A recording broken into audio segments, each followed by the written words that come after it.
بہت مدت پہلے دور دراز کے ایک ملک میں یہ قاعدہ تھا کہ اس ملک کے لوگ ہر سال اپنا بادشاہ تبدیل کرتے تھے۔ جو بھی بادشاہ بنتا وہ ایک عہد نامے پر دستخط کرتا کہ اس کی حکومت کا 1 سال مکمل ہونے کے بعد وہ اس عہدے سے دستبردار ہو جائے گا اور اسے ایک دور دراز جزیرے پر چھوڑ دیا جائے گا جہاں سے وہ کبھی واپس نہیں آ سکے گا۔ جب ایک بادشاہ کا 1 سالہ دور حکومت مکمل ہو جاتا تو اسے ایک مخصوص جزیرے پر چھوڑ دیا جاتا تھا جہاں وہ اپنی بقیہ زندگی گزارتا۔ اس موقع پر اس بادشاہ کو بہترین لباس پہنایا جاتا اور ہاتھی پر بٹھا کر اسے پورے ملک کا الوداع سفر کروایا جاتا، جہاں وہ سب لوگوں کو آخری بار خیر بات کہتا اور پھر وہاں کے لوگ بادشاہ کو اس جزیرے پر ہمیشہ کے لیے چھوڑ آتے۔ ایک مرتبہ لوگ اپنے بادشاہ کو جزیرے پر چھوڑ کر واپس آ رہے تھے کہ انہوں نے ایک ایسا سمندری جہاز دیکھا جو کچھ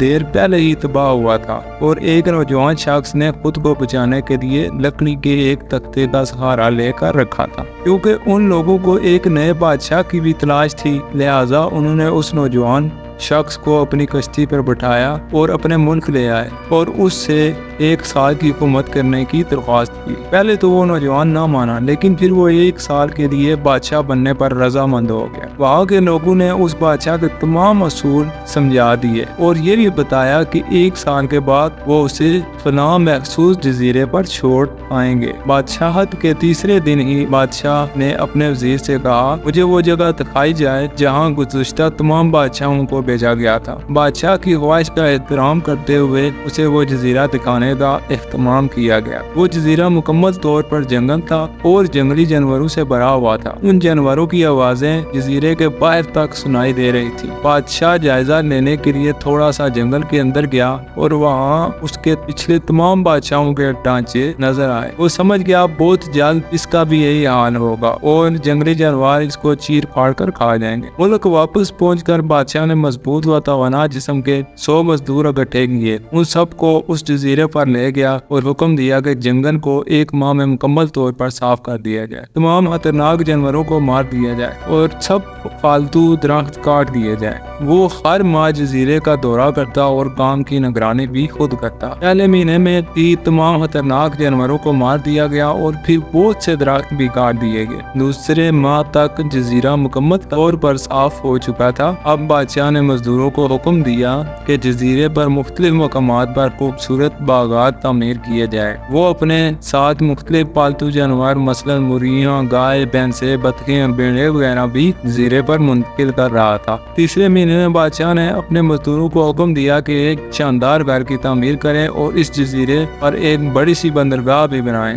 گزرتے مہینوں کے ساتھ ساتھ وہ جزیرہ ایک خوبصورت شہر میں بدلتا جا رہا تھا۔ وہ نوجوان بادشاہ بہت سادہ لباس زیب تن کرتا اور اپنی ذات پر بہت کم خرچ کرتا۔ اپنی بادشاہت کی زیادہ تر کمائی وہ جزیرے کو بنانے میں لگاتا رہتا۔ 10 ماہ گزر جانے کے بعد بادشاہ نے اپنے وزیر سے کہا، میں جانتا ہوں کہ 2 مہینے بعد مجھے جزیرے پر چھوڑ دیا جائے گا، لیکن میں ابھی سے وہاں جانا چاہتا ہوں۔ وزیر اور دوسرے وزراء اس بات پر متفق نہیں ہوئے اور بادشاہ سے کہا، آپ کو 2 ماہ مزید صبر کرنا ہوگا تاکہ سال مکمل ہو جائے۔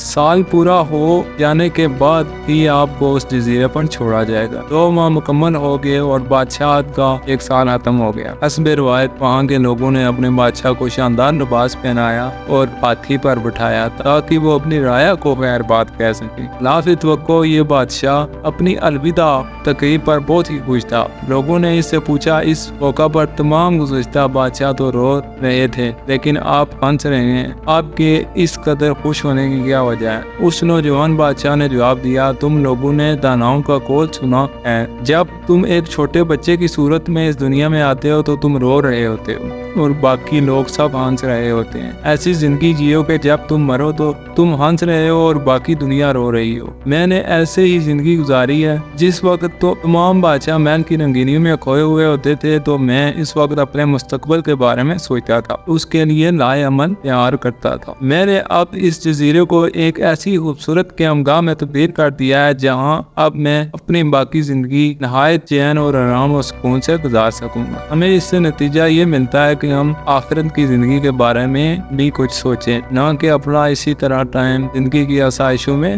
گزاریں۔